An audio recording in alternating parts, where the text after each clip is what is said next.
Yeah, 100%. So let's go back to 2020. COVID had just hit. We were all stuck inside.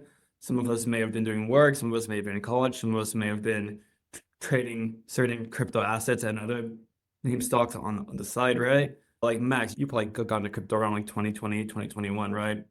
Yeah, a lot of my friends did as well. And as more than likely, a lot of people listening to this call did, right? So during the last alt season, which was 2020, 2022, we saw Bitcoin surge ahead of the alts by quite a lot in the beginning of the season. So leading into the Bitcoin halving, I believe that year the halving occurred in May as opposed to April like this year. So on May 2020, the Bitcoin halving happened, and we saw Bitcoin surge at the end of the year, hitting new all-time highs, breaking old 20K all-time high. And we saw Bitcoin lead the market for about a year. And then boom, once altcoins started taking off, they took off in a long way. We saw the Bitcoin dominance, which is essentially Bitcoin's market cap divided by the total crypto market cap. We saw that go from about the 70 range, the high 60s, low 70s, all the way down to the high 30s, low 40s. And we saw it stay there for a long time. So to give you a little perspective, right now, Bitcoin dominance is at about 61. And from about January of this year to about now, the lowest it's been was like the high full 40s, but that was for like maybe one or 2 days, so not for very long. Went down to the high 50s, sorry, the high 40s, low 50s, and immediately went back up to the 60s. That's not what we saw in the last cycle. And that's why we're saying there is no alt season, any true alt season like there was last cycle. Last cycle, Bitcoin dominance went from 60s straight to the low 50s. And when it hit there, it just kept on going down. It went all the way down to the low 40s. And we haven't seen that this cycle, right? So last cycle, it was in the low 40s and it stayed there basically the whole entire cycle. So this is what a typical altcoin season looks like.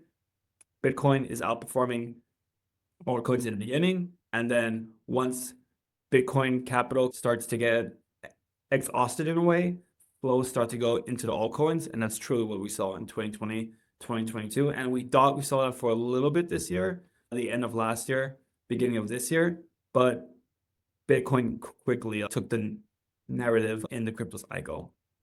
Thanks, Matt. And I think some people here would be thinking, okay, maybe it's a little bit of the market downturn that actually meant that we didn't see an alt season. Because as you said, we saw that slowly starting to brew at the end of last year, beginning of this year. And then, of course, we got some macro uncertainty. But we actually pinpointed, I think, a couple of other reasons why we're not seeing an altcoin season. And I think the main one is this chart itself, is the fact that we have an oversupply of tokens in the market. We have a sheer number of tokens in the market. Right now, I think we have around 42 million tokens. And I think the main reason for that is it's because it's become far easier to launch tokens. You have now platforms like Pump.fun on Solana, which make token creation so much more accessible. We even saw, I think, around 10,000 tokens being created daily on that platform alone. And to just compare to every other market cycle before, in 2017, there were just a total of 13,000 tokens. Next bull run around 2021, we had around 2 million tokens. Now we have 21 times that number of tokens. And so essentially what that means is that a lot of this attention, a lot of investors' capital tends to be divided amongst all of these projects. There's just so much going on, and capital is only limited. Yes, we're seeing more capital flow into the ecosystem, but it's still being divided by a much bigger number. And so as a result, we actually see that there's an abundance of investment opportunities. And as a result, market interest becomes quite diluted across all of these opportunities. Yeah, to Max's point, right?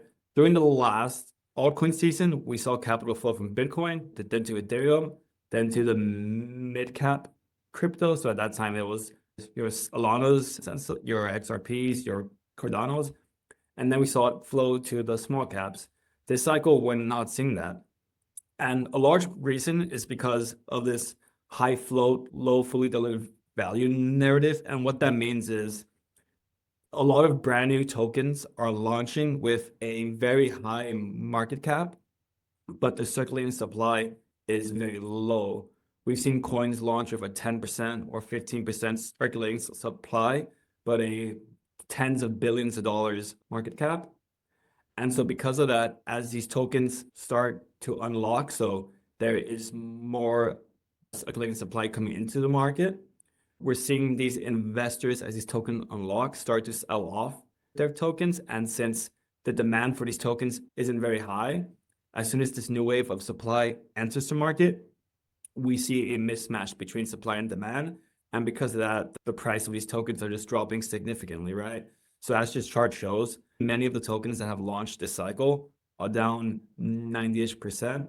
And a lot of that is because of this supply-demand mismatch due to high circulating supplies, but very low flow.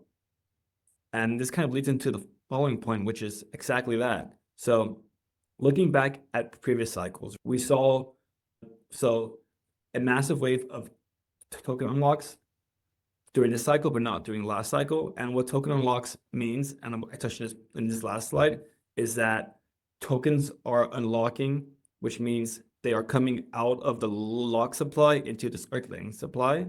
And in 2022, we saw about $9 billion of token unlocks, whereas in 2025, we're going to see about $36 billion of token unlocks. And due to this supply-demand mismatch, there just is not enough demand to go and purchase $26 billion of new supply entering the market. So that's a large reason why we haven't seen this large altcoin surge like we have seen in previous cycles.